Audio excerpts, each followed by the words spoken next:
Marie-Léon m'a dit que je pouvais y aller, donc si ça perturbe pas le vote, je vais vous dire quelques mots sur les actualités de la recherche. Alors c'est quelque chose un petit peu différent des années précédentes, puisqu'on a quand même relativement, je ne vais pas vous décevoir, mais quand même relativement peu de nouveautés cette année.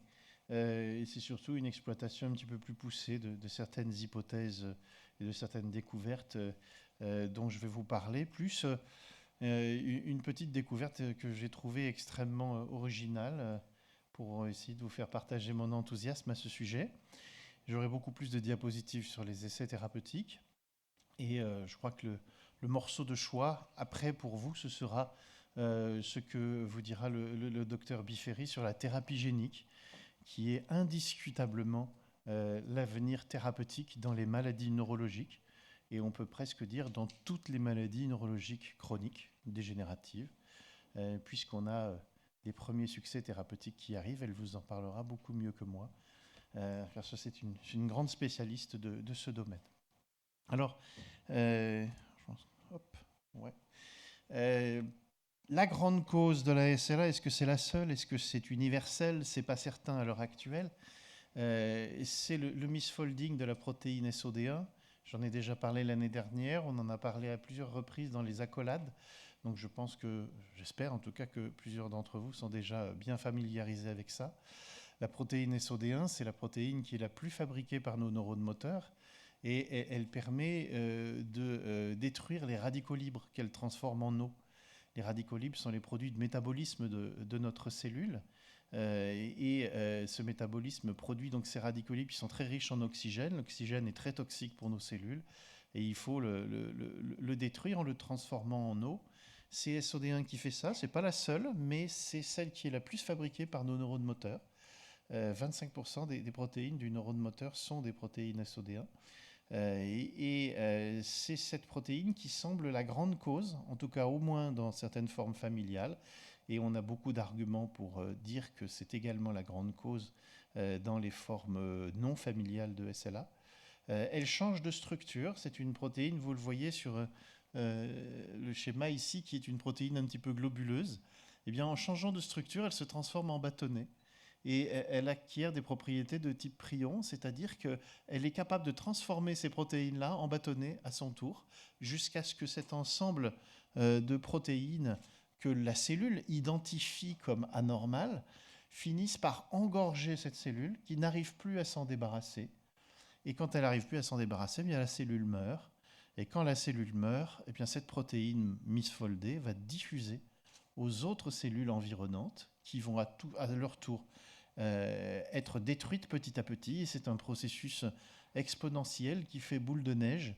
Et on sait que la SLA part d'un endroit très précis de notre moelle épinière et qu'elle va diffuser progressivement, tout à fait de manière cohérente avec ce processus donc de type prion. Ça prend du temps à diffuser. On sait que pour la maladie de Creutzfeldt-Jakob, qui est l'archétype de la maladie à prion, il faut 20 à 30 ans pour que la maladie diffuse. On a des arguments pour penser qu'il faut vraiment 20 à 30 ans pour que la maladie se concrétise chez l'humain, entre autres parce que l'autopsie d'individus qui avaient 20-25 ans et qui avaient des formes familiales et qui n'étaient pas symptomatiques, formes familiales qui vont se révéler vers 40-50 ans, ces individus à 20-25 ans avaient déjà des anomalies dans leur moelle épinière qui commençaient et qui ont mené à la maladie. Alors simplement un petit schéma pour refixer les idées de tout le monde. Donc la SOD1 de normal passe à anormal, misfoldé, donc en bâtonnet. Et puis ce bâtonnet, à lui tout seul, il est capable de transformer les autres protéines SOD1 en protéines bâtonnet. Ces protéines bâtonnet se multiplient à l'intérieur de notre cellule qui n'arrive plus à s'en débarrasser, qui va finir par mourir. Et quand elle meurt, eh bien, ces protéines vont petit à petit diffuser aux autres neurones qui, à leur tour, vont subir exactement le même devenir que cette cellule initiale. Il est donc très probable que la SLA commence peut-être simplement dans une seule cellule et que tout ce que l'on constate soit vraiment la résultante de cet ensemble. Un autre élément que je voulais vous souligner, parce que finalement la littérature s'est accumulée ces dernières années, Et on peut dire, à l'issue du dernier congrès de Glasgow sur la SLA, que le rôle de l'activité physique est en train d'être enfin reconnu de plus en plus officiellement comme étant un des grands facteurs de cause de la SLA. Vous voyez, j'ai cité pas mal d'auteurs. On a beaucoup médiatisé l'augmentation du risque de SLA chez les footballeurs professionnels en Italie. Les Américains ont montré qu'il y avait 40 fois plus de risques de SLA pour les joueurs de football américains aux États-Unis. Plus récemment, nos collègues suédois ont montré que vous connaissez certainement, ou peut-être, la Vasaloppet, hein, qui est une très grande course de ski de fond qui réunit des dizaines de milliers de personnes chaque année.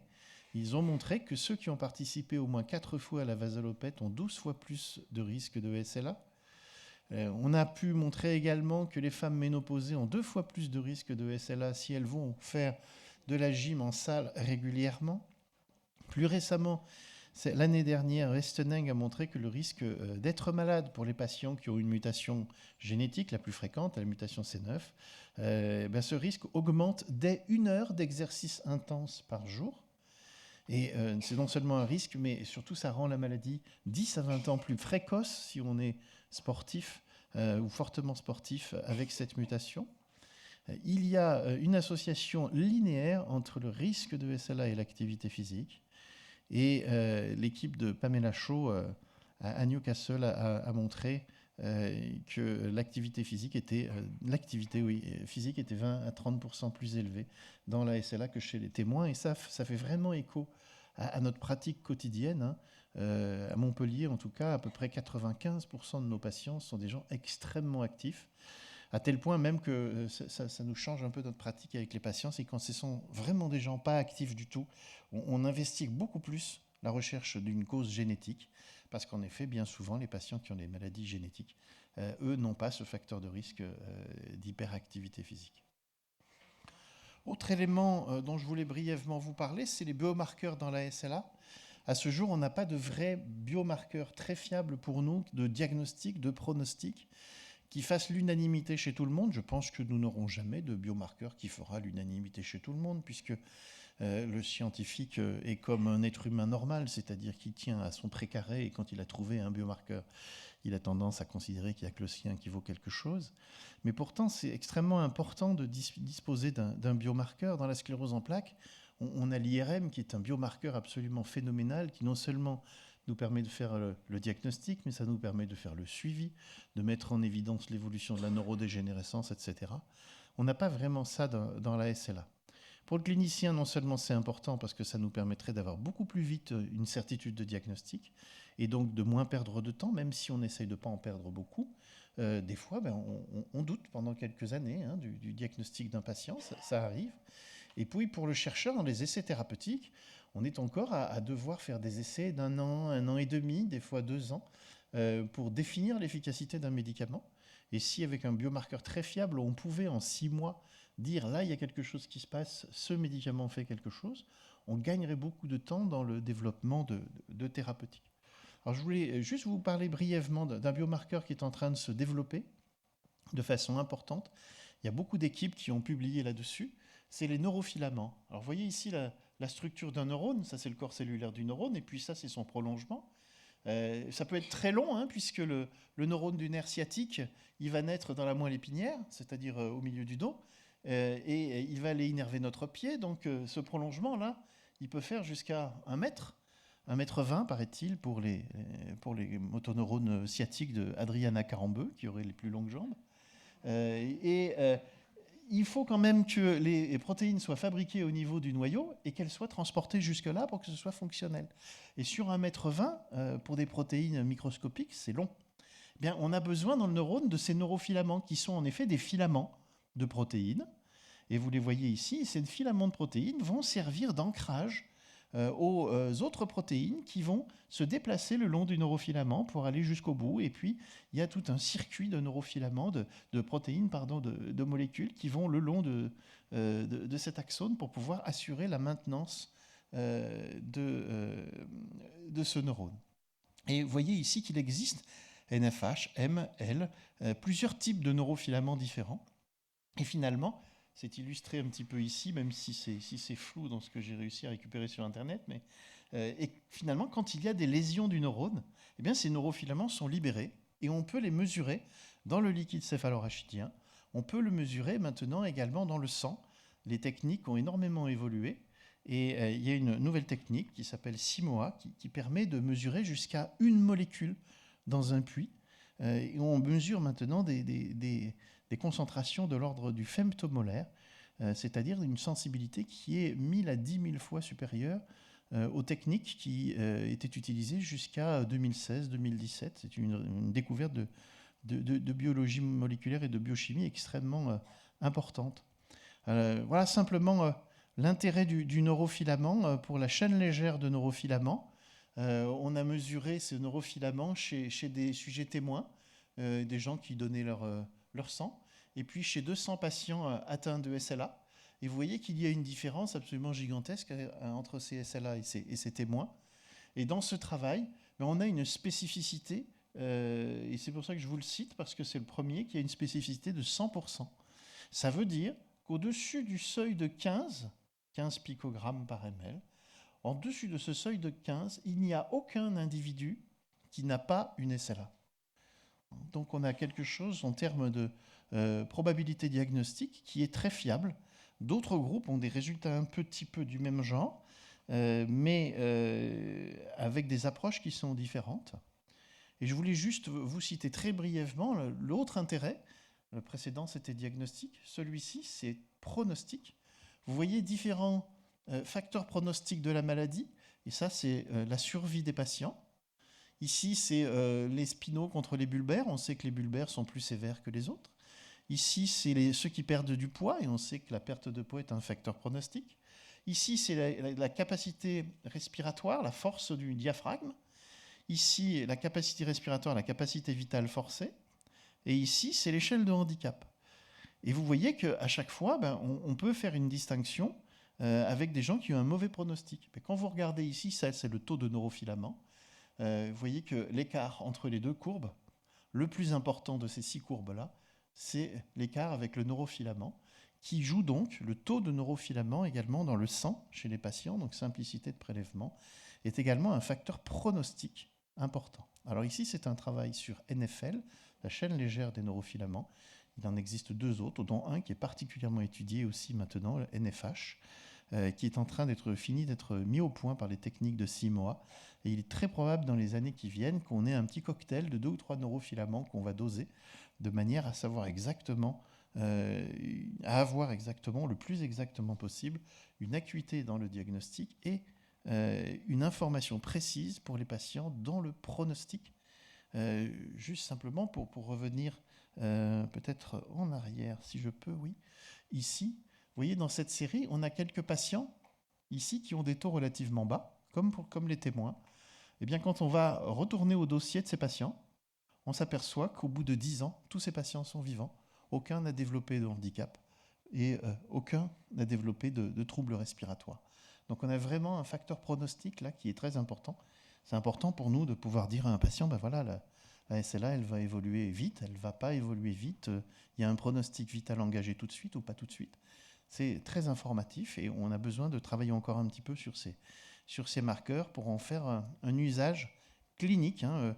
Il y a eu beaucoup de papiers scientifiques là-dessus. Moi, ce qui m'intéresse, c'est un usage clinique dans la pratique du quotidien et ça peut être une aide importante.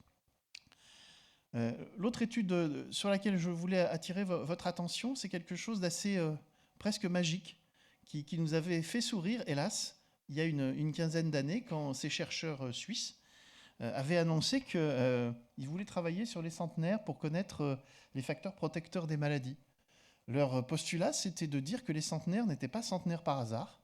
Et s'ils étaient centenaires, c'était parce qu'ils avaient dans leur sang des facteurs qui bloquaient les maladies. Et ils se sont mis à rechercher des anticorps contre les maladies. Alors au début, en effet, ça a un petit peu fait sourire. C'était un sacré challenge. Et ils ont prélevé un bon nombre de centenaires et ils ont recherché des anticorps dans le sang de ces centenaires et dans la mémoire de leurs globules blancs. Et vous voyez ici certains de leurs résultats récents.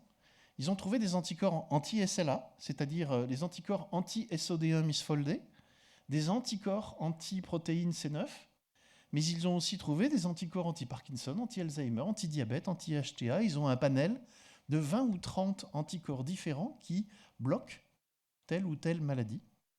Alors ils ont isolé ces clones de globules blancs, ils les ont clonés, ils les ont multipliés, et à partir de là, ils ont fait produire ces globules blancs des anticorps, et ils ont isolé les anticorps spécifiques de la SLA. Vous voyez ici ces anticorps des centenaires appliqués chez la souris modèle de SLA, la fameuse souris SOD1, et vous voyez que d'une part, là c'est le temps de début de la maladie, vous voyez que quand on donne cet anticorps à l'animal, il est malade beaucoup plus tard, d'accord, ici à 450 jours au lieu de 350, et ça c'est la survie de l'animal.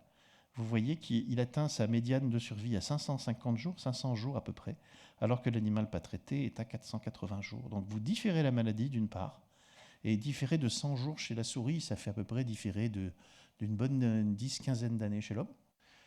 C'est un outil thérapeutique. Ils vont lancer les essais thérapeutiques avec des anticorps anti-C9, avec des anticorps anti-SOD1 misfoldés. Normalement, nous ont-ils dit, l'année prochaine. C'est un concept vraiment extrêmement nouveau, extrêmement surprenant, et moi je trouve particulièrement enthousiasmant de cette approche auprès des centenaires. Donc, en effet, il faut savoir peut-être aussi prendre la vie du bon côté, parce qu'on a noté aussi que les centenaires sont des gens particulièrement optimistes. Mais en tout cas, s'ils sont centenaires, ce n'est pas par hasard. Je vais vous parler de quelques essais thérapeutiques. Alors, tout d'abord, les Daravones, avec des nouvelles relativement récentes. Les Daravones a hélas fait beaucoup parler d'elles depuis que le laboratoire a énormément médiatisé le premier essai thérapeutique qu'ils ont fait. La médiatisation des essais thérapeutiques sert à ces sociétés, et là c'était Mitsubishi, à gagner en général entre 10 et 20 millions de dollars en bourse, sans avoir à démontrer que la molécule a le moindre intérêt dans la maladie d'ailleurs, ce qui était le cas du Radicava. Vous voyez ici la petite modification de courbe d'évolution avec le Radicava sur 6 mois, alors qu'avec le Riluzole, vous avez une modification gigantesque des courbes, à peu près 10 fois plus que le Radicava. Mais néanmoins, dans une première instance, parce que c'est la politique de l'administration Trump, le ministère de la Santé avait donné son accord pour le produit. Et puis, les études ont finalement été analysées de manière un petit peu plus fine aux États-Unis. Il y a quelques semaines, le produit a été refusé aux États-Unis. Et en France, comme ça avait été accepté aux États-Unis, la France avait emboîté le pas, avait accepté une autorisation temporaire d'utilisation. Et puis, tout dernièrement, l'Agence du médicament européenne a étudié le dossier et a, là aussi, bien évidemment, refusé le dossier du Radicava en commercialisation. On ne peut pas accepter la commercialisation d'un produit qui, sur une étude seulement sur 6 mois, montre un effet minuscule sur une courbe de handicap, sans aucun effet sur la survie. Et surtout, c'est le gros handicap à ce jour du Radicava. Il y a deux gros handicaps. Le premier, c'est qu'il y a eu une première étude court terme, donc il nous faut une deuxième étude sur un terme plus long, premier point. Mais surtout, c'est une molécule qui avait un effet particulièrement limité. Je suis en train d'oublier mon deuxième argument.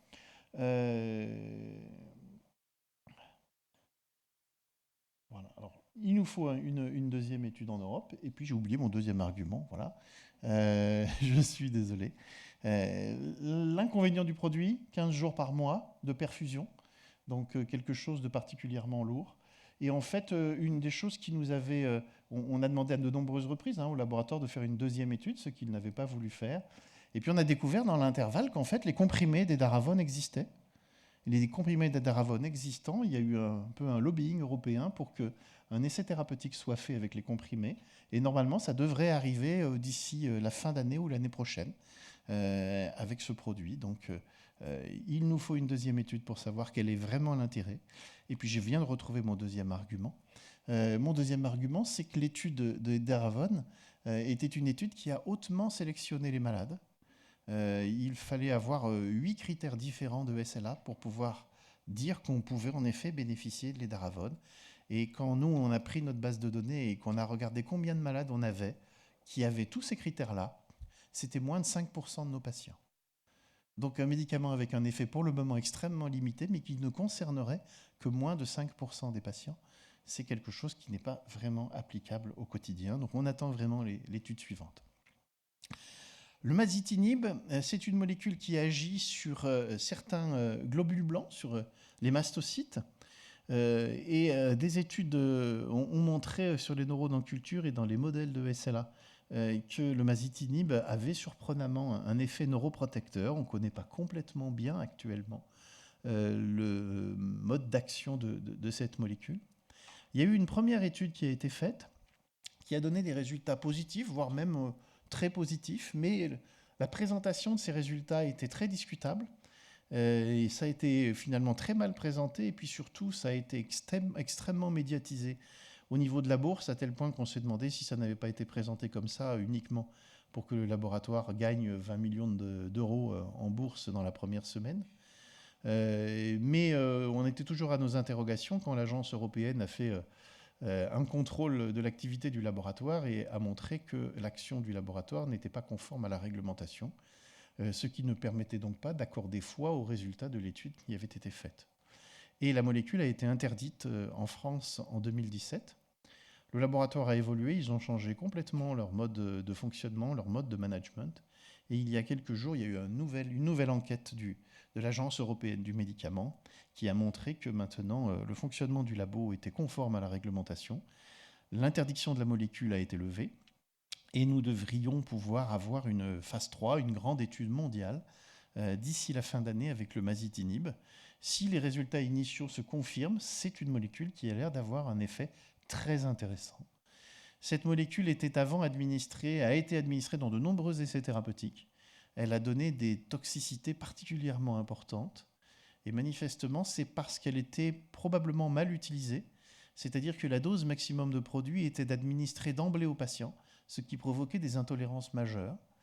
Et depuis lors, ils font une administration très progressive de la dose. Et a priori, cette administration très progressive a supprimé quasiment 90% des effets secondaires. Donc ça aussi, en termes de tolérance, c'est quelque chose d'extrêmement encourageant. Parce qu'avant la SLA, en France, toutes les études avec le masitinib avaient été arrêtées précocement pour dangerosité par l'Agence du médicament. Donc ce nouveau mode d'utilisation semble pouvoir nous permettre d'être un petit peu plus confiants dans l'utilisation de la molécule qui, je le dis une fois de plus, si elle confirme son effet positif du premier essai, est vraiment quelque chose de très encourageant. Alors, il y a beaucoup d'autres approches, entre autres en Amérique du Nord, mais pas uniquement. Il y a beaucoup d'essais de thérapie génique, on en reparlera. 2 études de cellules souches qui sont intéressantes, une aux États-Unis et une en Espagne. Paradoxalement, alors que les cellules souches, ça fait toujours énormément parler les gens, les Américains n'arrivent pas à recruter dans leur essai sur les cellules souches. Beaucoup de médicaments, vous voyez, qui sont étudiés actuellement, le fingolimod, la sérine, le pimoside, des noms de code. Et il y a plus de 40 études dans le monde à l'heure actuelle. Alors, le monde, c'est bien, mais la France, c'est bien aussi, ça vous parlera plus. 4 études en cours en ce moment. L'étude Mirocals qui étudie l'interleukine 2 à faible dose. C'est une étude européenne qui a été précédée d'une étude de preuve de concept qui a été bien positive. Et maintenant, cette étude européenne se poursuit. Elle est en cours de recrutement. Cette étude a fait l'objet d'un financement après le dernier conseil scientifique de l'ARSLA, un financement partiel pour permettre de finaliser l'étude dans de bonnes conditions. Il y a plus de 10 centres français qui participent à ce travail et les inclusions devraient être terminées pour le mois de septembre. L'étude Horarials avec l'arimoclomol, qui est une molécule qui agit directement sur la capacité de la cellule à éliminer les protéines misfoldées dont je vous parlais tout à l'heure. Donc ça augmente la capacité de la cellule à se débarrasser des protéines toxiques. C'est une molécule qui a déjà été testée 2 fois chez l'homme avec 2 fois des résultats positifs. Donc là, c'est une étude de phase 3. J'ai mis à côté les centres investigateurs. Le recrutement est en train de se terminer et l'étude dure 1 an et demi, donc nous aurons les résultats fin 2020, début 2021. L'étude REFALS avec une molécule au nom barbare, lévocimendam, qui est une molécule symptomatique. Elle agit sur la force des muscles. C'est un traitement qui est commercialisé en France pour l'insuffisance cardiaque grave et qui est donc d'un maniement un petit peu compliqué parce qu'il faut vraiment l'administrer avec un contrôle d'électrocardiogramme, etc. Et c'est vraiment un peu compliqué en effet de recruter dans cette étude. Il y a 4, si je ne me trompe pas, il y a 4 centres français qui font partie des centres recruteurs, mais c'est assez difficile de recruter. Mais l'étude est presque à la fin maintenant de son recrutement. On pense qu'à la fin de l'été, tout devrait être terminé sur une année, donc on aura les résultats l'année prochaine. L'inconvénient de cette étude, c'est que c'est un traitement purement symptomatique. Ça n'agit pas sur les causes de la maladie. Et enfin, l'étude FAIR-ALS, qui est une étude promue par le CHU de Lille, le docteur De Vos, la défériprone, qui est un médicament qui agit pour chélater le fer, pour diminuer les quantités de fer qui vont s'accumuler dans l'organisme et en particulier dans les cellules. C'est une étude qui devrait normalement être proposée à tous les centres SLA français et qui est en train petit à petit de se mettre en place. Là, la difficulté de cette étude, c'est que la défériprone est une molécule très toxique qui nécessite que les patients toutes les semaines fassent une prise de sang pendant une année. Donc c'est un petit peu compliqué à organiser actuellement. C'est pour ça que les inclusions sont à peine débutantes dans cette étude. L'étude ROC-ALS va étudier le fasudil. C'est une étude européenne, Allemagne, France et Suisse, avec 4 centres français. Elle devrait, on espère, débuter dans le 3e trimestre 2019. Excusez-moi, c'est une erreur. Mais l'essai est retardé, bloqué par l'Agence française du médicament qui a des exigences assez ahurissantes. Même les Allemands n'en reviennent pas, on ne leur a jamais demandé ce que notre agence demande. Le produit doit être dilué dans du chlorure de sodium, dans un petit flacon de chlorure de sodium qui est fourni par le laboratoire. Et pour fermer le flacon de chlorure de sodium, il y a une capsule adhésive qui est dessus. Et l'Agence française du médicament a demandé la certification de sécurité de l'adhésif qui se trouve sur le flacon. Et personne ne dispose d'un certificat de sécurité de l'adhésif qui se trouve sur le flacon. Donc il faut que l'on trouve un autre moyen de rediluer le produit. J'espère qu'on va le retrouver. C'est une molécule, le fasudil, qui est neuroprotectrice de manière assez importante. Elle serait capable de diminuer les agrégats de sode dans la cellule. Donc c'est une étude purement exploratoire, elle n'a jamais été étudiée dans la maladie. Et donc elle est de très courte durée, sur 6 mois, de manière à voir après 1 mois d'administration du produit si on a un impact sur l'évolutivité de la maladie. Très exploratoire aussi, la molécule qui répond au joli nom d'acide taurourso-désoxycholique. Vous voyez, on a l'habitude de prononcer des noms farfelus en médecine. TUDCA, c'est beaucoup plus simple. C'est une étude européenne promue par l'Italie. En France, vous voyez, 4 centres. C'est Philippe Corsia qui coordonne cette étude. Elle devrait débuter très prochainement dans le 3e trimestre, décidément 2018. Je ne sais pas ce que j'avais en finissant mon diaporama ce matin. Donc on va démarrer, oui, cette étude, je pense, vers le mois de septembre, quelque chose comme ça, ou plus tard. L'acide taurourso-désoxycholique, c'est une molécule qui est utilisée pour dissoudre les calculs biliaires. Quel rapport, allez-vous me dire? Si ce n'est que maintenant, on fait un screening de molécules régulièrement et on cherche si des molécules anciennes ne peuvent pas présenter un intérêt dans des modèles de neurodégénérescence. Et c'est comme ça qu'on a découvert que cette molécule avait des propriétés neuroprotectrices. D'ailleurs, des propriétés qui ne sont pas très éloignées de celles du fasudil. Et donc, c'est une molécule qu'on connaît depuis longtemps, qui est globalement bien tolérée. D'où l'étude européenne qui a été déposée pour traiter la maladie. Et puis j'ai cité bien sûr l'étude mondiale de masitinib avec 4 centres qui sont prévus pour notre pays, qui devraient débuter, j'espère, vers entre septembre et décembre, on va dire, globalement. Enfin, j'ai cité aussi, mais très brièvement, les daravones, en comprimé, qui devraient faire l'objet d'une étude européenne, mais je ne peux pas vous en dire plus. J'ai demandé le protocole au laboratoire qui ne nous l'a toujours pas envoyé. Et puis la thérapie génique. Alors un mot sur l'étude de phase 1 avec les oligonucléotides antisense anti-SOD1.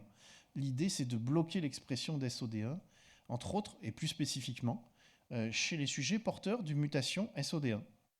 Mais on pense que peut-être ça peut profiter à tous. Mais il est donc logique de commencer chez les individus qui ont une mutation SOD1.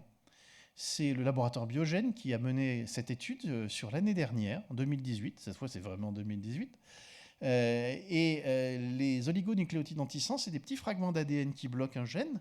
Mais comme c'est des fragments d'ADN, ça ne peut pas passer par l'intestin. Et si on l'injecte par voie intraveineuse, ça ne passe pas dans le cerveau. On est obligé de faire une ponction lombaire pour faire l'injection du produit et être sûr qu'il va pouvoir diffuser dans le cerveau. Et ils ont fait une étude sur 6 mois et ils ont d'abord regardé les sujets qui avaient une mutation A4V. Pourquoi? Deux raisons. La mutation A4V du gène SOD1 est la plus fréquente aux États-Unis, d'une part, et surtout, pour un essai thérapeutique, c'est la plus rapide des mutations SOD1. La médiane de survie des patients qui ont cette mutation, c'est 1 an. Donc c'est dire si c'est vraiment une mutation qui est extrêmement dévastatrice. Or, au plus elle évolue vite, au plus on peut espérer sur une étude de 6 mois voir quelque chose en termes de résultats. Ils ont bien sûr traité d'autres patients avec d'autres mutations. C'est une étude qui n'a pas eu lieu qu'aux États-Unis. Le centre investigateur en France, c'est le centre de Paris. Qu'est-ce qu'ils ont montré? Eh bien, très simplement, chez les patients, vous le voyez ici, avec la mutation A4V, un ralentissement du déclin, quasi-arrêt, un ralentissement de près de 80% du déclin chez 80% des patients.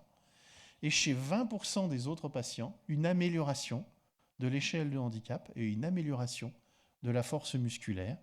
En corollaire, ils ont regardé aussi, vous voyez, un neurofilament, le H cette fois-ci, et ils ont montré que ce taux de neurofilament diminuait dans le liquide céphalorachidien. Donc, c'est un marqueur a priori qui tente à suggérer qu'il y a moins de neurodégénérescence. C'est donc bien en parallèle de l'effet clinique qu'ils ont obtenu. Ils sont en train maintenant de faire une étude un petit peu plus prolongée, 6 mois de plus. Pourquoi aussi? Parce qu'il y en a qui ont des formes d'évolution plus lentes et ils veulent voir si ça leur permet de montrer que dans toutes les formes, il y a un résultat positif. Et en tout état de cause, sauf s'ils changent d'avis, bien évidemment, mais le laboratoire envisage de demander une autorisation de ces oligonucléotides pour l'année prochaine.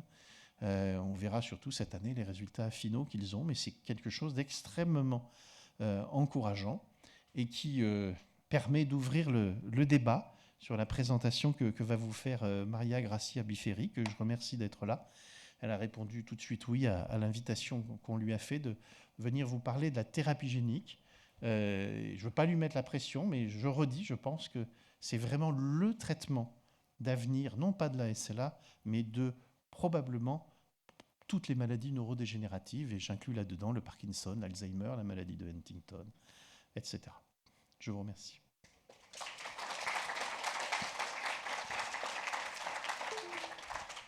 Si vous avez des questions, on y répondra plutôt après le topo de Maria Gracia.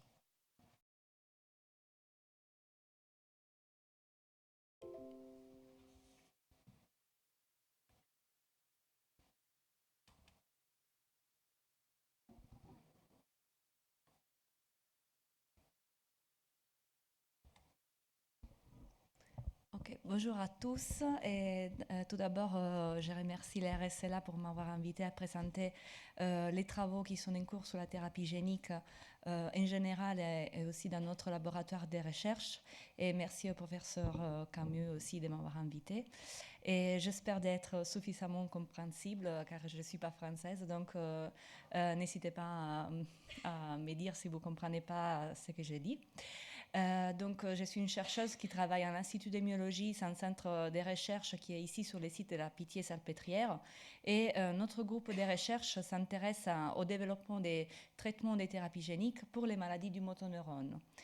Les maladies du motoneurone se caractérisent au niveau cellulaire par une dégénérescence des motoneurones, les cellules qui vont innerver les muscles et produire les mouvements. La dégénérescence des motoneurones produit une énervation musculaire, la faiblesse musculaire et une paralysie progressive. Dans notre laboratoire de recherche, nous sommes intéressés à deux maladies du motoneurone, la myotrophie spinale et la SLA. Et aujourd'hui, je vais vous parler en introduction de la myotrophie spinale parce que pour la première fois, un médicament de thérapie génique a été approuvé pour la myotrophie spinale le mois dernier. Comme il a été déjà évoqué par les professeurs Camus, une des difficultés pour traiter des maladies du motoneurone, c'est l'accès au système nerveux central, donc aux cellules qui sont dans le cerveau et dans la moelle épinière, car il y a la barrière hémato-encéphalique qui bloque l'accès du médicament de la circulation sanguine au système nerveux central. En 2007, Martine Barkatz, qui est la responsable de mon groupe de recherche, a démontré comment des vecteurs dérivés des virus, les vecteurs appelés AAV, ils représentent un outil efficace pour cibler les systèmes nerveux central et pouvoir transduire donc les motoneurones dans la moelle épinière en passant par la circulation sanguine. Ces vecteurs donc, sont dérivés des virus qui sont dépourvus de leurs séquences nocives et il permet de transduire de façon efficace et aussi de façon durable dans le temps les motoneurones. Grâce à cette technique, il était possible donc de développer une première thérapie génique pour la myotrophie spinale. La myotrophie spinale, c'est une maladie du motoneurone qui a différentes progressions, il y a différentes formes de la myotrophie spinale et c'est une maladie qui est déterminée par l'absence ou par les mutations d'un seul gène, c'est le gène SMN qui sert à la survie du motoneurone. Donc, grâce à l'utilisation d'un vecteur AAV qui produit la protéine SMN, il a été possible de traiter au laboratoire des souris qui représentent la maladie à myotrophie spinale. Donc, ça, c'est une souris non traitée et celui-là est une souris traitée avec un vecteur viral qui a été injecté une fois dans la circulation sanguine de la souris. Ces résultats ont été effectués dans notre laboratoire, mais différents laboratoires au monde avec des stratégies très similaires, toujours en utilisant un vecteur AV, ont développé des approches similaires. Et notamment aux États-Unis, dans le laboratoire de Brian Caspar, il a été possible de tester une thérapie très similaire chez les patients. Ça veut dire que cette approche de la souris, elle est passée vraiment chez les patients. Il a été testé tout d'abord chez les patients de SMA type 1, qui sont des enfants, des bébés. Et cet essai clinique aux États-Unis apportait vraiment des résultats très impressionnants. Donc, les travaux effectués aux États-Unis ont démarré dans notre laboratoire avec la découverte que ces vecteurs peuvent transduire la moelle épinière. Et après, ils sont donnés les grands résultats, que c'est celle qui a été annoncée, ça fait 2-3 semaines, qu'une thérapie génique pour la SMA est devenue vraiment un médicament approuvé aux États-Unis pour traiter la myotrophie spinale. Donc, dans ces flacons, effectivement, ce médicament qui s'appelle Zolgensma, il contient un vecteur AAV qui produit la protéine SMN et qui peut être administré aux enfants atteints de SMA de type 1 suite à une seule injection dans la circulation sanguine. Actuellement, cet médicament, il est en essai clinique aussi pour d'autres formes d'amyotrophie spinale, aussi pour les formes plus avancées et adultes. Donc, tous ces résultats et surtout l'effet qu'un médicament de thérapie génique, il est approuvé par une maladie du motoneurone, il nous laisse ouvrir des espoirs sur les différentes pistes thérapeutiques pour le développement des traitements de thérapie génique, aussi pour les SLA. J'ai repris ici, et je vais parler donc maintenant de la SLA, une diapositive qui est une image qui est sur les sites site web de la RSLA, où on voit un peu les chiffres de la SLA, qui contrairement à la myotrophie spinale, c'est une maladie complexe et avec différents mécanismes pathologiques. Et surtout, j'ai pris cette image pour rappeler que dans la SLA, il y a entre 10 et 20% des cas qui sont des cas liés qui sont liés à des formes génétiques, donc où les gènes mutés, il a été identifié. Parmi les cas des cellules familiales, génétiques, il y a eu différents gènes qui ont été découverts au cours du temps, qui sont représentés par ces différents cercles colorés. Et aujourd'hui, je vais vous parler des approches de thérapie génique donc pour les formes de SLA liées à la mutation du gène SOD1, qui était le premier gène identifié comme responsable de la SLA, mais aussi comment on peut appliquer cette approche à des formes plus courantes des SLA liées aux mutations dans les gènes C9RF72. Et comme aussi, bien sûr, les travaux sur ce type de gènes, ils peuvent ouvrir des perspectives aussi pour les traitements des SLA sporadiques. Les professeurs Camus a déjà bien expliqué les rôles de la protéine, l'enzyme SOD, qui, une fois, quand ce gène il est muté, il produit une protéine, un enzyme qui commence à s'accumuler dans les cellules et il commence à avoir des propriétés neurotoxiques. Et donc, son accumulation entraîne la perte des motoneurones. Au laboratoire, pour pouvoir tester des médicaments et des traitements, on utilise donc la souris. Ces modèles des souris d'essai-là, c'est les modèles qui surexpriment donc les gènes humains avec la mutation SOD. Et ces souris, il est largement utilisé dans les laboratoires de recherche pour pouvoir tester des médicaments. Et pourquoi? Parce qu'en fait, il a différentes caractéristiques qui sont similaires à la pathologie humaine. Parce que les souris SOD, ils sont en durée de vie limitée d'environ 4 mois. Ils développent une faiblesse musculaire et une paralysie. Et aussi, au niveau de leur moelle épinière, ils présentent la perte des motoneurones et aussi une prolifération excessive des cellules appelées astrocytes qui deviennent eux-mêmes toxiques aux motoneurones. Les approches thérapeutiques, comme on a pu déjà écouter précédemment, pour traiter cette forme de CELA et éventuellement aussi les cas sporadiques des CELA où on trouve une accumulation de la protéine SOD, l'approche thérapeutique, c'est de réduire cette accumulation toxique. Et cela était possible dans les laboratoires des recherches en utilisant différents mécanismes moléculaires. Et comme vous l'avez entendu, il y a les oligonucléotides antisense développés par Biogen qui sont actuellement en essai clinique chez les patients. Mais différents laboratoires ont aussi commencé à coupler les stratégies pour réduire la SOD avec l'utilisation des vecteurs de thérapie génique, les AAV. Et donc, c'est ce qu'on a fait nous aussi dans les laboratoires, où on a d'abord préparé une stratégie moléculaire avec des oligonucléotides antisense pour réduire l'ARN toxique, la protéine toxique SOD, en agissant sur l'épissage alternatif de cette protéine et pouvoir dégrader l'ARN messager de la SOD et réduire les niveaux toxiques de la protéine. Nous avons ensuite couplé l'utilisation des oligonucléotides antisense avec les vecteurs AAV. Nous avons utilisé un sérotype d'AAV appelé 10 qui permet, comme la V9 que je vous ai montré précédemment, de transduire bien les cellules du système nerveux central. Et nous avons testé donc cette approche de thérapie génique vecteur plus oligonucléotides antisense dans les modèles murins de celles-là.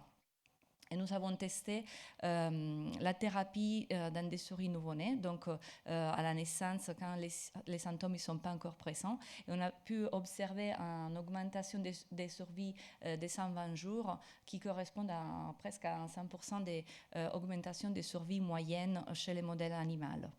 Ensuite, nous avons testé la thérapie aussi chez les souris adultes et donc avec une prolongation des survies moyennes de ces souris injectées à 50 jours. Donc, quand ils ont déjà commencé à accumuler certains symptômes, d'environ 2 mois.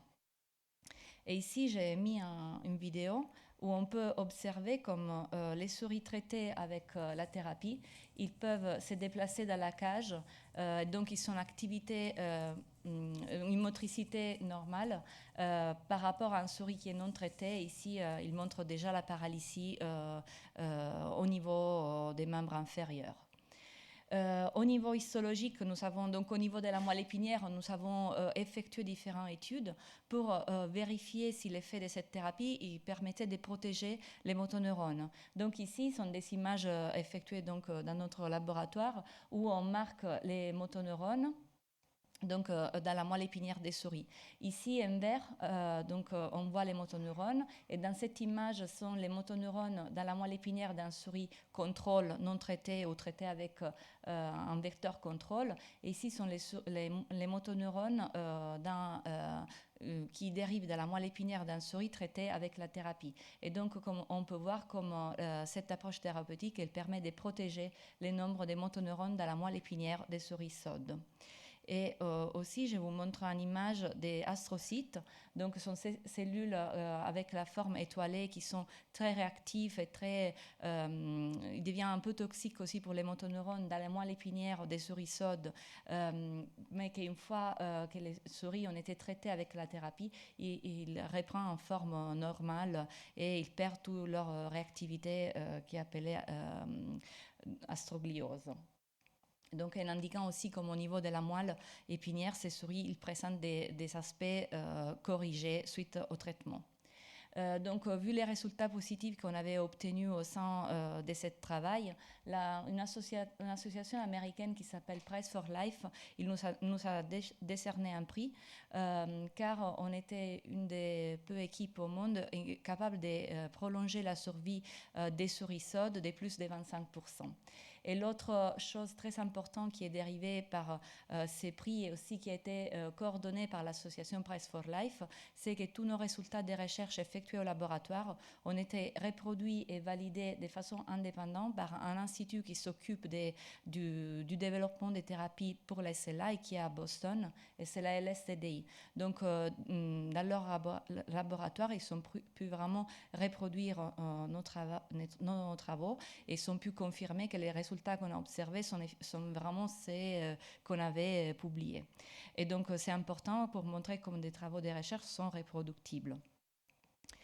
Donc, vu les résultats positifs obtenus, c'est qu'on est en train de faire dans notre institut et en collaboration avec les instituts de biothérapie, qui sont les instituts financés par l'AFM Téléthon, donc l'Institut de biologie et les Génétons. Nous sommes en train de procéder avec le développement préclinique de cette approche de thérapie génique pour les SLA. Et donc, actuellement, ici, c'est une schématisation simplifiée de ce qu'on est en train de faire. Au laboratoire, on essaie de déterminer la voie d'administration la plus simple de ces produits de thérapie génique et aussi de déterminer la dose efficace pour les traitements éventuellement à appliquer chez les patients. En parallèle au Généton, ils sont en train de développer un procédé pour pouvoir produire ces vecteurs en large quantité, en grande quantité. Parce que si en fait si un avantage des thérapies géniques, c'est qu'ils sont très efficaces et ils peuvent corriger une phénotype, une maladie pour une correction durable dans le temps. En fait, la production de ces médicaments, ça prend beaucoup de temps, beaucoup d'efforts et c'est vraiment compliqué de pouvoir passer dans des petites quantités qu'on injecte chez la souris aux quantités qu'il faudrait injecter chez les patients. Et bien sûr, on va étudier aussi la possible toxicité du produit avant de démarrer un essai clinique. En parallèle, c'est que je vous ai déjà dit, on essaye de développer un système similaire pour traiter les formes des cellules liées aux mutations du gène C9orf72. Donc déjà, les noms de ces gènes vous fait comprendre comme ça. Il est un peu lié aussi à sa complexité parce que les mécanismes pathologiques ne sont pas aussi clairs. Et donc, nous, on va s'adresser aux mécanismes qui portent à l'accumulation des fossiles d'ARN qui deviennent toxiques au cœur de la cellule et avec un mécanisme qui utilise aussi des oligonucléotides antisense. Et comme vous l'avez déjà entendu, des oligonucléotides antisense pour la SLA liée aux mutations C9, ils sont déjà en cours d'essai clinique par Biogène. Et donc, aussi dans ces cas-là, nous avons produit un vecteur qui permet d'exprimer des séquences antisense pour les cellules liées à la mutation C9. Et actuellement, on est en train de les tester in vitro, donc sur des cellules. Ici, je vous montre juste une image. Ici, on a des cellules qui proviennent de la peau des patients atteints de SLA avec une forme, avec une mutation C9, qui présente cette agrégation nucléaire d'ARN, s'appelle fossile d'ARN, et suite au traitement avec un vecteur qui exprime les oligonucléotides antisense, on réduit l'accumulation de ces ARN toxiques au cœur de la cellule. Et donc, ça, c'est un travail qu'on a effectué in vitro, et maintenant, on essaie d'appliquer ces produits de thérapie génique dans un modèle murant animal toujours et c'est là pour pouvoir avancer cette approche thérapeutique. La thérapie génique présente aussi des perspectives pour les SLA sporadiques, car on peut imaginer qu'un vecteur de thérapie génique peut aller cibler différents autres mécanismes pathologiques qui sont communs à toutes les formes de SLA. Et ce type d'approche, on était déjà par exemple mis en évidence avec les tests des facteurs neurotrophiques qui permettent donc de protéger les motoneurones de leur mort dans les cas de la SLA. Et donc, sont des études qui doivent encore être améliorées, sont en cours dans différents laboratoires de recherche, surtout dans des modèles animaux, et pourront un jour être combinés avec des approches de thérapie plus ciblées sur les gènes. Donc, en conclusion, des vecteurs AAV sont en cours de développement pour traiter des formes familiales des SLA, mais ils pourront un jour être aussi appliqués dans les formes sporadiques des SLA où, par exemple, l'accumulation des SOD est prouvée ou la mutation du gène C9 est trouvée. Ces types de vecteurs peuvent être aussi utilisés pour cibler d'autres mécanismes pathologiques de la SLA. Là, je conclue la présentation en remerciant les personnes qui travaillent avec moi tous les jours sur ces développements du traitement. Je remercie Martine Barkatz qui a initié tout ça. Elle était vraiment une pionnière dans le développement des thérapies géniques pour les maladies du motoneurone. Je remercie nos collaborateurs, les sources de financement et surtout la RSLA, qui c'était la première association qui avait financé les travaux de recherche sur la thérapie génique pour la SOD. Je vous remercie pour votre attention et je serai contente de répondre à vos questions si vous en avez. Merci.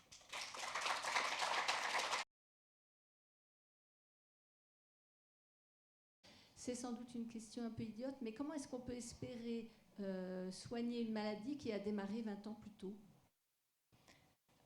Donc, vous parlez si on peut effectuer des traitements au niveau symptomatique.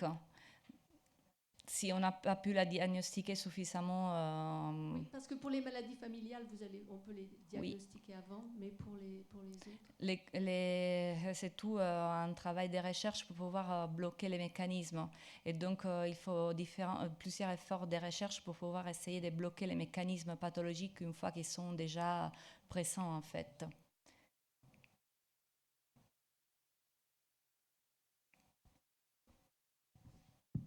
Il y a peut-être un complément de réponse à vous donner. Si le traitement, par exemple, de thérapie génique arrivait à bloquer complètement le processus de la maladie, quand une SLA commence, elle va commencer par exemple par la main. Au moment, à l'endroit où ça commence, on considère que au niveau de cette main, au niveau cervical, donc de la moelle, le patient a déjà perdu à peu près 80% de ses neurones. D'accord ? Mais pas sur le reste du corps. Donc si vous bloquez la maladie à ce stade-là, vous avez de bonnes chances d'espérer bloquer la diffusion de cette maladie et donc arrêter la maladie où elle se trouve. Ça veut dire qu'au jour d'aujourd'hui, en effet, si ce traitement s'avère aussi efficace que ce qu'il est dans les amyotrophies spinales, mais le processus est différent parce que les amyotrophies spinales, c'est un gène qui manque et que l'on donne, alors que là, c'est quelque chose qui dysfonctionne. Mais quelqu'un qui serait tétraplégique au moment où on le traite, il resterait tétraplégique. D'accord ? Donc on ne peut pas reconstruire là où il n'y en a plus, mais comme on dit, il faut 80% de dégénérescence pour avoir les premiers symptômes. Ça veut dire qu'à 79%, il n'y a pas de symptômes. D'accord ? Donc on peut peut-être arriver à maintenir, à bloquer en fait purement et simplement le processus. Là où c'est extrêmement encourageant, c'est que si ça marche, on va traiter les porteurs de mutations et ils ne seront jamais malades. Oui, alors justement, pour les maladies familiales, ça veut dire qu'on a vraiment intérêt à se faire dépister. Si, une fois que ces traitements auront démontré leur efficacité, comme c'est actuellement le cas dans les amyotrophies spinales. Parce qu'actuellement, est-ce que vous avez bien trouvé tous les gènes Non. Non, on connaît à peu près entre 70 et 80% des gènes. Ça a bien augmenté parce que les derniers articles que j'ai lus sur Internet, c'était à 30%. Ah bon, ça vous avez pas lu les bons articles alors. Parce que ça fait, depuis C9, c'est à peu près la moitié, mais on connaît quand même à peu près 40 à 50% des gènes depuis 2011. Et depuis C9, on est passé à 70-80%. Juste un point pour l'amyotrophie spinale. C'est pas pour vous faire peur, mais est-ce que tu peux donner le médicament que tu as montré tout à l'heure pour l'amyotrophie spinale? Tu peux donner le prix Ah, aux États-Unis? Parce qu'il n'est pas encore en Europe. Pour l'instant, c'est un prix très élevé, c'est à 2 millions l'injection. 2 millions de dollars. L'injection, mais il n'y a qu'une injection. Déjà ça. 2 millions de dollars. Pour vous donner une idée, on considère que le coût d'un patient lourdement handicapé pour la société chaque année en France, en Europe, c'est 250 000 euros. 2 millions de dollars, si on gagne 20 ou 30 ans, on est rentable économiquement. Sinon, les laboratoires ne proposeraient pas un prix pareil. Parce qu'ils savent que les instances de santé accepteront de payer ce prix-là, puisque ce sera rentable en 5 ans.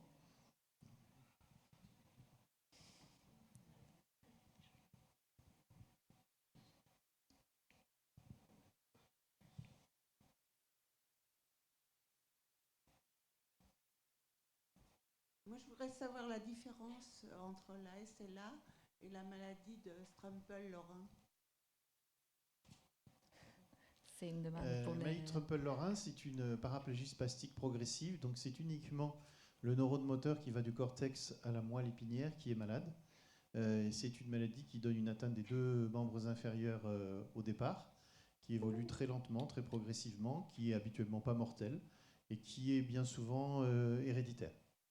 Est-ce qu'il y a pu y avoir des erreurs de diagnostic entre les deux maladies? Oh, c'est possible, mais c'est quand même un peu difficile. Pour une raison déjà très simple, c'est que la SLA, ça commence en un endroit, c'est-à-dire sur un pied par exemple, ou sur une jambe, alors que le Strempel-Lorrain, c'est les deux à la fois. Donc cet aspect de symétrie dès le départ est un élément pour le neurologue clinicien extrêmement important, qui fait que la confusion entre les deux n'est pas facile. Mais c'est certain que si vous voyez le patient, s'il diffuse vite avec sa SLA, il peut vous arriver avec une atteinte des deux jambes. D'accord. Mais s'il diffuse vite, un Strempel-Lorrain, ça va pas vite. Puisque 30 ans plus tard, il a toujours le même problème aux deux jambes, alors que la SLA, non. D'accord. Donc la confusion entre les deux est un petit peu difficile. Donc elle évolue pas aux membres supérieurs. Le Strempel-Lorrain, normalement pas, si c'est un vrai Strempel-Lorrain. Mais les paraplégies spastiques progressives, il y a des formes qui peuvent toucher également les deux bras. Les deux mains tout particulièrement.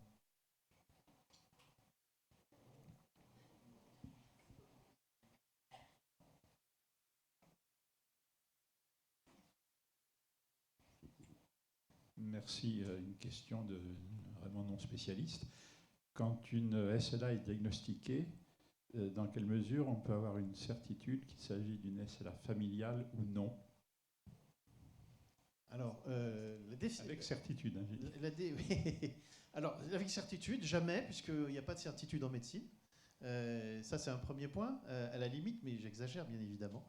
Alors, juste un point important. Vous parlez des SLA familiales. Pour nous, la définition des SLA familiales, c'est deux cas dans la même famille.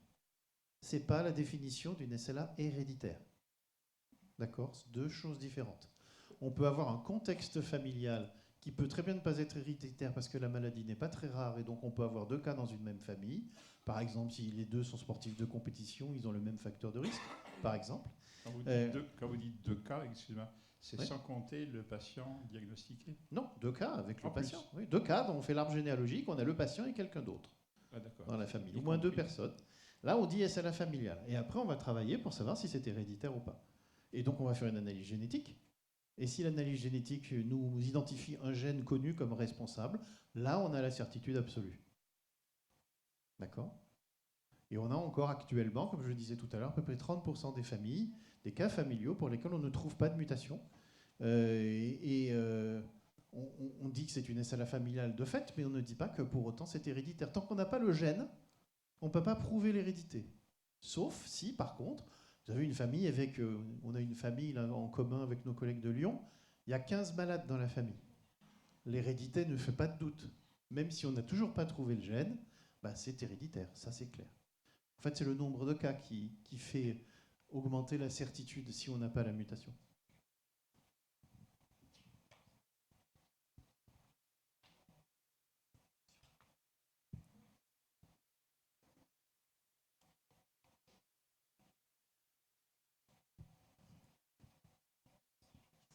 Bonjour, j'avais une question. Je voulais savoir comment vous travaillez ensemble au niveau des centres SLA, parce qu'on voit que certains centres sont très actifs dans la recherche et d'autres sont absents des listes, notamment je pense à Strasbourg, je pense à Nancy, qui ne sont pas présents sur les protocoles de recherche.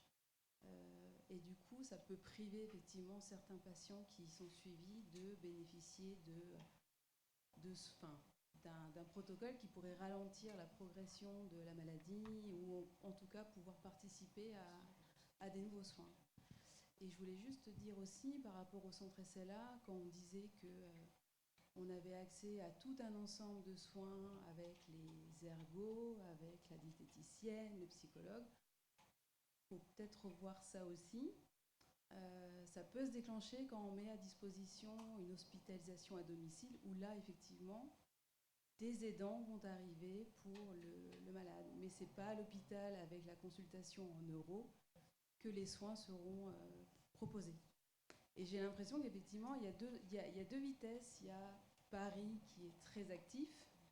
Montpellier, vous me semblez aussi très actif. Je vois Tours, je vois Limoges, mais c'est vrai que d'autres soins sont absents. Et la première consultation neurologique peut être aussi un certain choc par le discours que l'on tient en disant que y a un médicament, on va vous le donner, et puis on verra. Voilà. Alors, il y a plusieurs questions dans votre question. Il y aura forcément toujours des centres qui sont plus actifs que d'autres. Par définition, vous ne pouvez pas homogénéiser les choses parce que dans les endroits où il n'y a personne, et vous ne pouvez pas créer les gens s'il n'y en a pas. Donc les centres n'ont pas les mêmes financements. Il y a des centres qui ont plus d'1 million d'euros, etc. Et donc c'est facile, c'est possible au moins pour eux, d'avoir infirmières, diététiciennes, etc. Et il y a des centres qui ont des tout petits financements et qui donc ne peuvent pas avoir le personnel dont ils ont exactement besoin. Il y a aussi des centres, je ne dirais pas les noms, mais qui ont reçu beaucoup de sous, et puis les sous ne sont pas allés à la SLA. Ça existe aussi. Il y en a au moins un parmi tous les centres SLA, mais je pense qu'il y en a eu quelques autres. Après, il y a plusieurs aspects dans votre question. Il y a l'aspect recherche. Encore faut-il qu'il y ait un neurologue chercheur dans le centre. Si vous êtes dans un centre où il n'y a pas de neurologue chercheur, il n'y aura pas de recherche, par définition. Et pour être neurologue chercheur dans la SLA, on est quelques-uns en France, mais nous-mêmes, on a énormément de mal à trouver dans notre centre des gens qui vont prendre le relais quand nous, on sera partis à la retraite. Donc forcément, on n'est pas toujours au même niveau. Après, en fonction du budget, il y a des centres où il y a une psychologue 10% du temps, une diététicienne 10% du temps. Il y a des centres qui ont une psychologue à temps plein, une diététicienne à temps plein, etc. Donc, par définition, la consultation multidisciplinaire n'est pas forcément la même. Donc, on peut...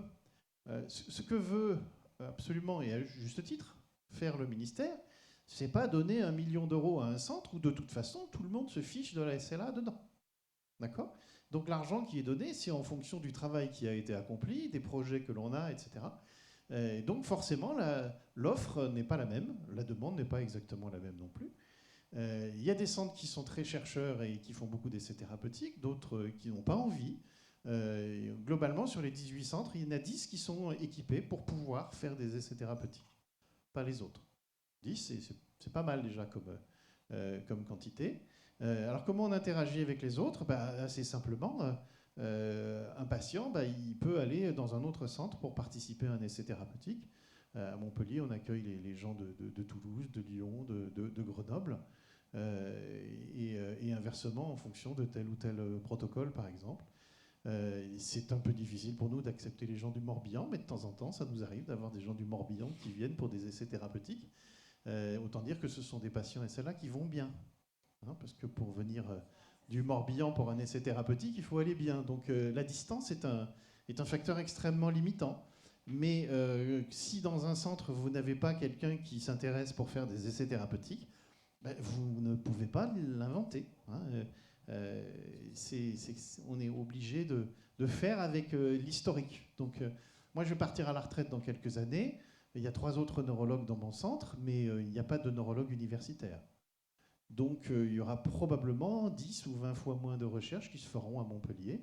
Et puis dans le centre d'Angers, il y a un jeune qui s'intéresse à la recherche, et qui va passer sa thèse de sciences et qui va, à mon avis, booster la recherche à Angers.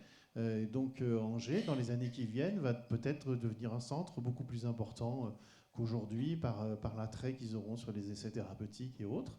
Oui, c'est en fonction des successions. À Paris, c'est un centre qui a beaucoup de budget, qui a toujours été actif, mais il n'y a plus de neurologue universitaire à Paris. Donc au niveau de la recherche, ça a des répercussions par définition qui sont importantes, mais qui sont atténuées énormément par la masse critique de chercheurs qu'il y a à Paris, qui est incommensurable par rapport à ce qu'on peut avoir en province, par exemple. Voilà. Alors après, la première question finalement dedans, c'était comment est-ce que vous travaillez ensemble? On travaille ensemble à travers la filière de santé. C'est-à-dire que la filière de santé nous a permis de définir des documents communs, des procédures communes, théoriquement une manière de parler commune, mais ça c'est dépendant du médecin, d'accord? Dans tel centre, il y a 50% des patients qui refusent la gastrostomie. Dans tel centre, il y a 100% des patients qui acceptent la gastrostomie. C'est pas la faute des gens, c'est la manière dont ça leur est présenté, par exemple. Et ça dépend de la conviction de l'individu, de la manière de parler, etc. Tout ça, c'est pour ça que je disais tout à l'heure, il n'y a aucune certitude en médecine. C'est parce que la pratique est éminemment humaine, et avec ses bons et ses mauvais côtés. Mais à côté de ça, et ça c'est le rôle, je crois, un rôle important de la RSLA, c'est de maintenir la veille autour de ça, pour que si dans certains endroits ça ne se passe pas bien, que ça remonte à l'association. Parce que je vous rappelle que si les centres ont été créés en 2003, c'est parce qu'il y a eu un livre noir de la SLA où il était montré comment les gens étaient laissés à eux-mêmes dans la plupart des centres hospitaliers et par la plupart des neurologues, sauf les quelques rares centres à l'époque qui s'occupaient de la maladie, et où on avait des annonces qui étaient totalement inappropriées. Et donc on a créé ces centres pour que justement il y ait une amélioration de la qualité des soins et puis de la satisfaction des personnes. L'évaluation qui a été faite ensuite en 2005 et 2008 était plutôt extrêmement positive, avec plus de 80% de résultats positifs, et puis surtout la plupart des patients maintenant, à peu près 70% je crois, qui sont suivis dans les centres SLA. Mais je pense que si dans tel ou tel centre, nous aussi on a des échos de temps en temps, un malade qui vient nous voir dit ouais, mais moi dans mon hôpital ils m'ont dit n'importe quoi, ils m'ont annoncé que j'allais mourir demain et en fait j'évolue pas, etc. etc. Tout le monde ne dit pas toujours ce qu'il faut au bon moment, etc. Et puis aussi, quand vous annoncez cette maladie, souvent le neurologue devient le mauvais objet. C'est forcément la faute de celui qui a annoncé, et donc en général on en prend des fois avec certains patients plein la figure parce qu'on est le coupable d'avoir annoncé les choses. Mais je redis, je pense que c'est aussi le travail de l'association par rapport à ce que vous venez de dire, où j'entends un peu de solitude et pas mal d'insatisfaction sur certains moments du vécu de la maladie. Quand des patients ont des mauvais vécus de la maladie avec le centre SLA dans lequel ils se trouvent, qui est financé pour ça, je pense que c'est important que ça remonte à l'association, qui, elle, peut à nouveau faire cette compilation pour essayer d'agir pour améliorer les pratiques, si anomalie de pratique il y a.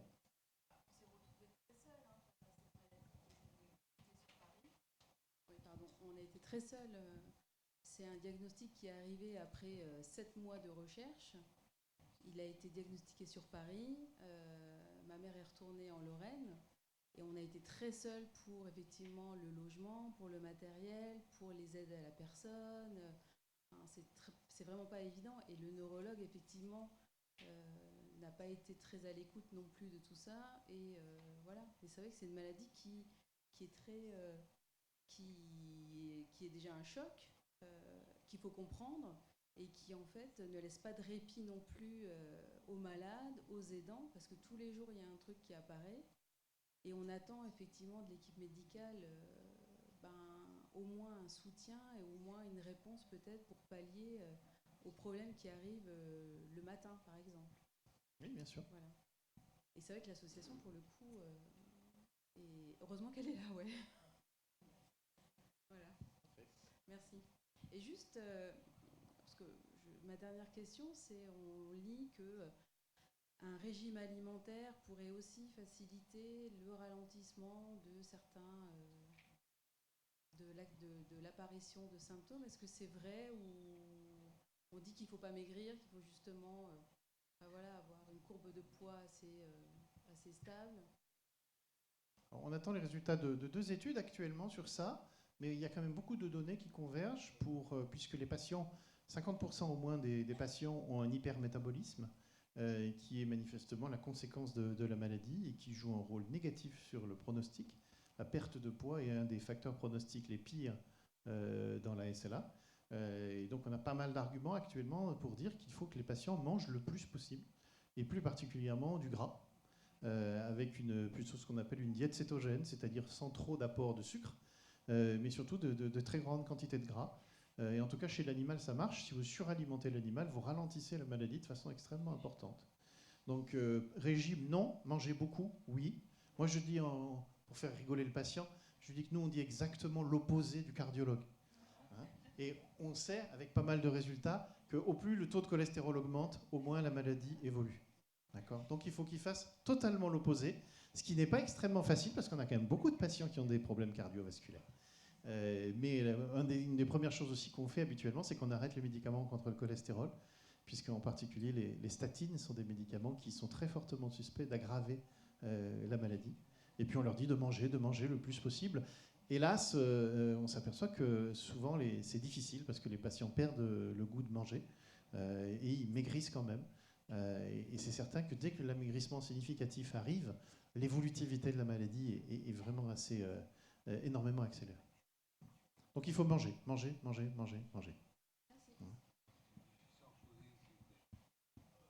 J'ai lu dans mes recherches. Oui, pardon, merci. Première chose pour témoigner, je pense qu'on fréquente le même centre SLA, puisque moi aussi je fréquente celui de Lorraine et on est aussi confronté à des difficultés, à un isolement qu'il faut quand même mentionner. J'avais une question très pratique. Vous avez dit tout à l'heure que tous les centres SLA, justement, n'étaient pas équipés pour faire des essais thérapeutiques. Et précédemment, il était dit que, notamment, les CFR-ALS impliquaient tous les centres. Est-ce que ça veut dire, quand vous dites tous les centres, ça veut dire seulement 10 sur 18 ou vraiment tous les centres ? Alors, si vous vous rappelez ma phrase, j'ai bien fait attention de marquer a priori tous les centres. D'accord. D'accord ? C'est-à-dire que c'est proposé, ça va être proposé à tous les centres. Et puis après, ceux qui peuvent le faire le font. Ceux qui ne peuvent pas le faire ne pourront pas le faire. Donc si seulement 10 sont équipés... Il y en a 10 qui sont de toute façon parfaitement équipés et qui peuvent demain démarrer. Après, les autres, il y a des choses à améliorer ou à obtenir ou autres. Et puis des fois, on travaille avec des centres d'investigation clinique. Donc on peut sous-traiter certaines investigations, etc. etc. Donc potentiellement, c'est organisable dans tous les centres. Mais il faut qu'ils aient du temps aussi, parce que un essai thérapeutique, ça prend énormément de temps aux médecins. Il faut avoir des infirmières dans le service, il faut avoir plein de matériel. Mais surtout pour le médecin, ça prend énormément de temps. Donc il faut le temps et l'envie. On a 2 centres qui nous ont répondu non, on n'a pas envie de faire les essais cliniques. Mais cette non-envie, c'est parce qu'on ne peut pas tout faire, d'accord ? On n'a plus de lit, on a des malades de partout, etc. C'est difficile la pratique au quotidien de nos jours en médecine. Monsieur, la question, le micro vous arrive. Dans mes pérégrinations sur la recherche, j'ai lu dans des forums aussi, sur des revues apparemment plus sérieuses, qu'il pourrait être envisagé l'injection de matière fécale. Alors vous avez dit apparemment sérieuse, mais je ne suis pas certain que ce soit très sérieux. Je ne suis pas au courant particulièrement. Philippe Corsia, es-tu au courant d'une injection de matière fécale ? Oui. Hein ? Voilà, c'est des études sur le microbiote. On sait dans certaines maladies, en particulier auto-immunes, qu'en fonction du pool de bactéries qu'il y a dans l'intestin, on peut induire des maladies auto-immunes, par exemple. Et ça peut jouer aussi un rôle dans certaines transmissions de molécules qui participent à la neurodégénérescence. Voilà, c'est une voie de recherche éventuelle, mais actuellement, quasiment toutes les études sur le microbiote ont une fois donné un résultat dans un sens, une fois dans un autre, etc. On n'a strictement jamais de résultats vraiment très homogènes qui sortent. Donc pour le moment, on ne sait pas trop quoi en faire du microbiote. C'est embêtant. Merci. Oui, bonjour. En fait, je pense que ça doit avoir un lien avec ce qui a été dit juste avant, là, mais moi, ma question, c'était, dans le centre SLA où on va, pour mon mari, on lui prescrit du Rilutec. Oui. Voilà, c'est la seule chose qu'on lui prescrit. Une amie dont la sœur est dans une autre région de France, elle, Lyon, oui, a des injections régulièrement. Alors ma question c'était ça, pourquoi est-ce que... mais je pense que ça doit être avec... Les injections, c'est un essai thérapeutique. Ah, Je parce l'ai que là, cité- ça serait un essai thérapeutique. Je l'ai cité ouais. tout à l'heure, c'est l'étude Mirocals qui fait des injections d'interleukine 2. Et alors, les personnes qui sont, je veux dire, dans tous les centres comme ça, on vous communique les résultats de l'évolution de chaque patient qui est suivi au centre SLA? Parce qu'il y, Les patients, avait cette étude... on n'a pas besoin de là, nous les communiquer, on les suit, les patients. voilà. On les suit, Non. donc on la voit, l'évolution. Oui, non, mais je veux dire, ça remonte jusqu'ici. Il y a eu cette enquête sur 3 ans, là. Et non, qu'est-ce que j'ai entendu l'année dernière? Je Il y a eu je vous comprends pas. Il me semblait que les centres SLA étaient chargés de faire remonter à la RSLA tous les statistiques quoi, pour faire avancer la recherche. Non, je ne sais pas de quoi vous parlez. L'étude Parce qu'en Pulse, fait- ça c'est autre Oui, chose. c'est ça. Mais Oui. l'étude Pulse, ça c'est une cohorte, c'est des choses qui n'ont rien à voir. Ah, d'accord. Pulse, c'est une cohorte où on a comme projet de prélever 1000 patients et de les suivre tous les 3 mois, tous les 6 mois, tous les ans, pendant plusieurs années, 3 ans, 5 ans, plus si on peut, avec des prélèvements réguliers et avec une description clinique très précise. Et avec ces prélèvements réguliers, avec ces descriptions cliniques, l'idée derrière, c'est de trouver des biomarqueurs qui vont être associés au diagnostic et qui vont être associés au pronostic. D'accord, donc dans tous les cas, ces 1000 personnes, elles sont prévenues qu'elles font partie de... Ah bah par définition, madame. C'est une étude, quand on entre dans une étude, on doit signer un consentement. D'accord? On ne fait jamais rien sans l'avis des personnes. C'est à ça que servent les lois actuellement. Ça, il y a 40 ans, on ne demandait rien à personne. Ouais. Mais maintenant, c'est plus pareil. Ok. Et alors, donc, dernier point, bien sûr, je pense que ça, c'est un peu dans la tête de tout le monde, mais concrètement, réellement, qu'est-ce qu'on peut espérer là pour les années qui viennent, par exemple les 5 prochaines années là? Bah, qu'est-ce qu'on peut espérer? C'est un peu ce que vous montrez le docteur Biferi, c'est la thérapie génique. Oui, mais tout ça ne va pas démarrer avant 2020, 2021, voilà. Donc tous les malades actuels, qu'est-ce qu'on peut leur dire pour les... Les oligonucléotides antisense ont commencé l'année dernière. On a déjà cette année des résultats positifs. Les amyotrophies spinales, l'étude elle a démarré en 2013. On est en 2019, 6 ans plus tard, le médicament est commercialisé. Ça prend toujours un certain temps, 5-6 ans, mais maintenant, quand on a des résultats positifs d'une étude, le médicament est commercialisé très vite. Donc au jour d'aujourd'hui, c'est Riluzole, et puis les autres molécules qui vont être expérimentées, et peut-être on aura une bonne surprise. Il y a des choses qui peuvent se passer du jour au lendemain. Ici, il y a un résultat qui est extrêmement probant, une molécule qui peut être mise sur le marché très très vite. Mais après, qu'est-ce qu'on peut dire d'autre? Je n'ai pas magicien, je ne peux pas tout vous dire comme ça, je ne sais pas tout. Ok, merci.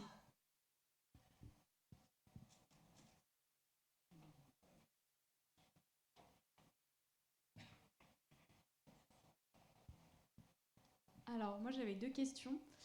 La première, c'était sur la SLA héréditaire. Je voulais savoir si en fonction du lien de parenté qu'on avait avec le malade, le pourcentage d'avoir la SLA était différent ou non. Et la deuxième question, c'était par rapport aux facteurs. On a parlé des facteurs sportifs et je voulais savoir s'il y avait des études qui étaient faites sur les facteurs environnementaux.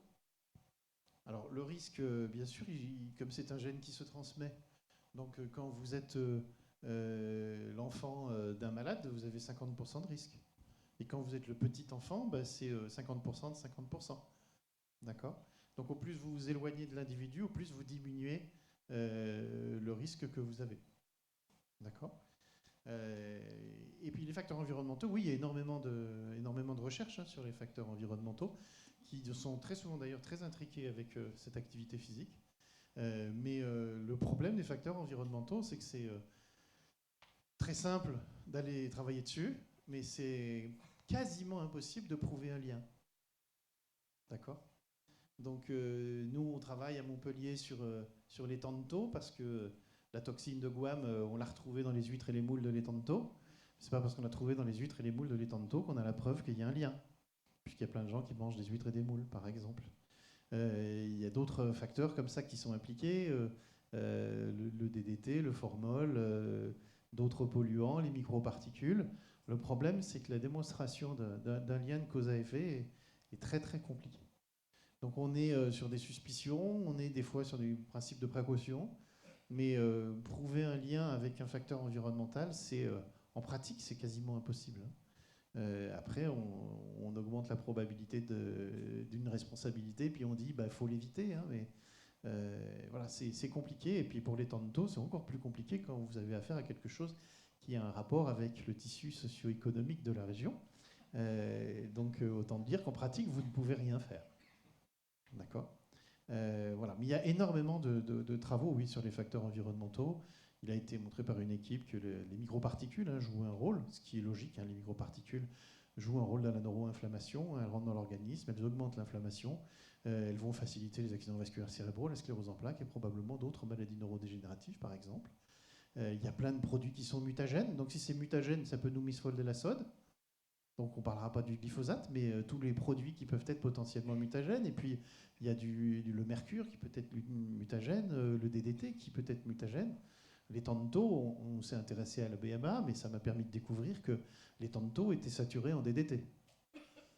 D'accord ? Il y a du mercure partout, du cadmium partout. C'est la lagune la plus polluée de toute l'Europe. Et plus polluée que la mer de Barents, ce qui n'est pas à peu dire. D'accord ? Donc la toxine, elle joue peut-être un rôle, mais à mon avis, c'est tout un ensemble. C'est tout un mélange qu'on a. On s'est intéressé aussi à une époque aux centrales nucléaires, parce qu'on a eu énormément d'ingénieurs du nucléaire qui étaient malades. Et c'est vrai qu'on a une époque, on a vu 10, 20 personnes qui étaient ingénieurs dans les centrales nucléaires. On se demandait pourquoi. Ils sont aussi dans un milieu qui est potentiellement mutagène. Un petit peu. Alors si derrière, ils font beaucoup de sport, etc., vous voyez, c'est tout un ensemble de facteurs. Mais celui qui est là, qui revient tout le temps, hein, c'est cette hyperactivité physique qu'ont les patients. Et je ne parle pas que de sport, hein, ce sont des gens, pour beaucoup d'entre eux, qui sont incapables de s'arrêter une minute. Hein, c'est des vrais hyperactifs. Et donc ils fabriquent de la sode en permanence. Et à force de la fabriquer, à un moment donné, la sode, elle finit par bugger et elle se misfolde. Donc c'est pour ça que moi j'insiste énormément auprès des patients pour qu'ils arrêtent leur activité physique. Et sur un hyperactif, c'est quasi impossible. Hein, j'ai un patient qui faisait 120 km par semaine dans sa piscine. Je lui ai dit d'arrêter. 3 mois plus tard, il m'a dit super, j'ai arrêté. Je lui ai dit, vous faites combien ? 30. D'accord ? C'est vraiment des gens qui sont très addicts à ça. Justement, par rapport à l'activité sportive, j'ai une question, parce que j'ai vu que dans votre exposé, vous dites que la suspicion vis-à-vis du sport, elle a l'air de se renforcer. Effectivement, à quel point... Elle ne se renforce pas, elle est de plus en plus admise. D'accord. Et du coup, dans une famille, alors, par exemple, ma famille où mon frère est malade, il a des fils qui sont sportifs, moi-même je suis sportif, à quel point faut-il se méfier donc, de l'activité sportive ? Si ce n'est pas héréditaire chez vous, il n'y a pas de raison de s'en méfier spécifiquement, parce que pour le moment, on n'a pas réussi à identifier quel était le facteur chez celui qui est sportif et qui a la SLA, qui était vraiment en cause, alors qu'il y a son voisin qui va être autant sportif que lui et qui n'aura pas la SLA. D'accord ? Compliqué ça. Ce que l'on sait, par exemple, ce que nous ont montré les Anglais au meeting de Glasgow, c'est qu'un patient qui a une mutation et qui est très sportif, lui, il va débuter 20 ans plus tôt que son frère qui, lui, n'est pas sportif. Ça joue un rôle d'accélérateur. Mais après, tous les sportifs n'ont pas la maladie, donc on ne peut pas dire que c'est néfaste. Ceci dit, on n'a jamais dit que le sport, c'est-à-dire l'activité physique intense, était bonne pour la santé. D'accord ? C'est le fait d'avoir une activité physique qui est conseillée pour la santé. Pas de faire un sport intense. Le sport intense, c'est le premier facteur de risque d'infarctus du myocarde. D'accord ? Donc, être tout le temps en activité sportive ou en activité physique, et je fais 2000 m² de jardin, et puis tout de suite après, je vais aller faire une rando de 20 km avec un sac à dos, et puis en rentrant, je fais autre chose. Résultat, je ne me pose jamais, je ne lis jamais, je ne prends jamais de vacances. C'est ça le profil de nos patients. Hein. C'est vraiment des gens qui ont des activités particulièrement intenses. Voilà, ça, c'est de toute façon excessif. Toute addiction est à déconseiller, en fait. Et chez ces patients, c'est une addiction. Et c'est pour ça qu'ils n'arrivent pas... en dehors de ça, l'addiction, c'est-à-dire qui fait qu'à cause des endorphines, ils ont du mal à arrêter. Et puis, pour ces patients, c'est le fait de faire les choses qui fait tout le sens de leur vie.